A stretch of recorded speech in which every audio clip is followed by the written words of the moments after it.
Petrol અને ડીઝલની અછતને લઈને ગુજરાતના ખેડૂતો હાલ ભારે મુશ્કેલીમાં મુકાયા છે। ગુજરાતમાં હાલ સૌરાષ્ટ્ર, કચ્છ, ઉત્તર ગુજરાતના ગ્રામ્ય વિસ્તારોમાં સ્થિતિ વધુ કફોડી બની છે, ત્યારે અમરેલીના સાવરકુંડલામાં પણ સ્થિતિ ખૂબ જ ગંભીર છે। સાવરકુંડલા પાસે તો મોટાભાગના પેટ્રોલ પંપ હાલ બંધ અવસ્થામાં છે, એવા પાટિયા પણ લાગી ગયા છે કે ડીઝલનો જથ્થો નથી, ત્યારે ડીઝલ માટે ટ્રક ચાલકો અને ખેડૂતોને સતત આમથી તેમ ભટકવું પડી રહ્યું છે। ત્યારે આ વિડીયોમાં વાત કરીશું કે અમરેલીમાં કયા કયા વિસ્તારોમાં ખેડૂતો હાલ હાલાકી ભોગવી રહ્યા છે। નમસ્કાર, નિર્ભય ન્યૂઝમાં આપની સાથે હું મયુરી।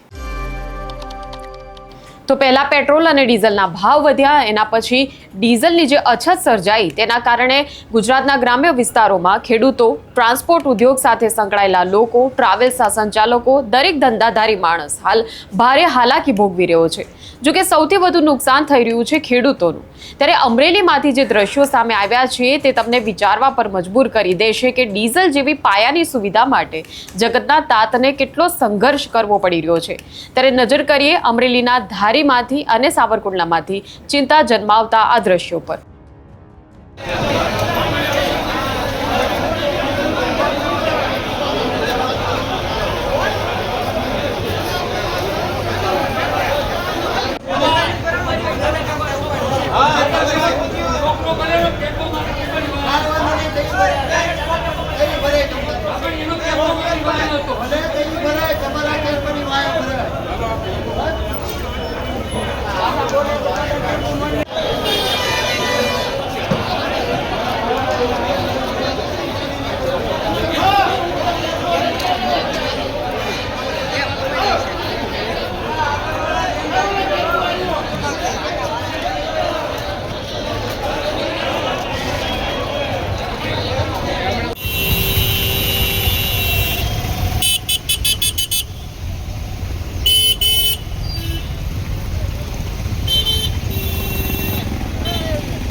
તો એક તરફ જ્યાં સરકાર એવું કહી રહી છે કે રાજ્યમાં પેટ્રોલ અને ડીઝલનો પૂરતો જથ્થો છે, કોઈ ચિંતા કરવાની જરૂર નથી, દરેક વ્યક્તિને પેટ્રોલ અને ડીઝલનો જથ્થો મળી રહે તે માટે આયોજન કરાયું છે, પરંતુ બીજી બાજુ પેટ્રોલ પંપમાંથી જે વિડીયો સામે આવતા હોય છે, સોશિયલ મીડિયા પર જે દ્રશ્યો સામે આવતા હોય છે, તે જે દ્રશ્યો જે છે તે વરવી વાસ્તવિકતા બતાવી રહ્યા છે। પેટ્રોલ પંપના માલિકો પણ ઘણી જગ્યાએ એવું કહેતા જોવા મળી રહ્યા છે કે 5 દિવસની અંદર પેટ્રોલ ડીઝલનું બસ એક જ ટેન્કર મળે છે, ત્યારે જથ્થો આટલી હદે અપૂરતો છે, જેના લીધે દરેક વાહનમાં દરેક જે લોકો જે છે તે પેટ્રોલ કે ડીઝલ જે કંઈ પણ ભરાવા આવતો હોય એ વ્યક્તિને અમારે પહેલેથી એમ કહી દેવું પડે છે કે ખૂબ જ મર્યાદિત જથ્થો છે, પરંતુ મોટાભાગના એ લોકો અને ખાસ કરીને 4 વ્હીલર ચાલકો જે છે એ સતત એવો આગ્રહ રાખતા હોય છે કે આગળ જતાં પછી હવે જો પેટ્રોલ ડીઝલ નહીં મળે તો એટલે બસ ટાંકી ફૂલ જ કરી દો।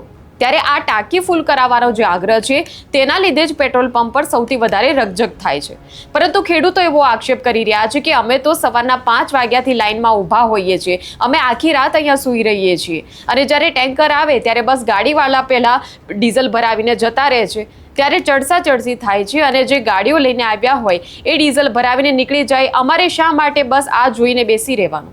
ત્યારે આ ખેડૂતો જે છે એ શું કહી રહ્યા છે, ધારીના આ ખેડૂતો તે પહેલા જોઈ લઈએ। ભાઈ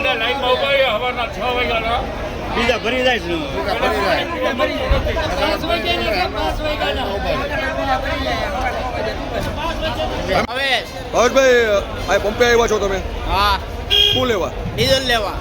શું માંગણી છે તમારી? ડીઝલ સમયસર મળી રહે। કયું ગામ તમારું? એવડા। આખું નામ? ભાવેશભાઈ રામભાઈ વસોયા। કેટલા લોકો છે? 8 છે, હજારો લોકો છે। હવે મુખ્ય માંગણી શું છે તમારી? ડીઝલ સમયસર મળી રહે, ખેડૂતો માટે સમયસર ડીઝલ મળે। હા। રમેશભાઈ વસરામભાઈ આહિર, ગામ ધારી, જિલ્લો અમરેલી। હવે સવારના 6 વાગ્યાના પબ્લિક એટલું લાઇનમાં ઊભું છે, અત્યારે પાણી પીવા નથી મળતું એ પોઝિશનમાં આવીએ, અને ડીઝલ મળતું નથી। હવે ડીઝલની આ રીતની કેટલા ટાઈમ રહે એ કંઈ હલ નથી।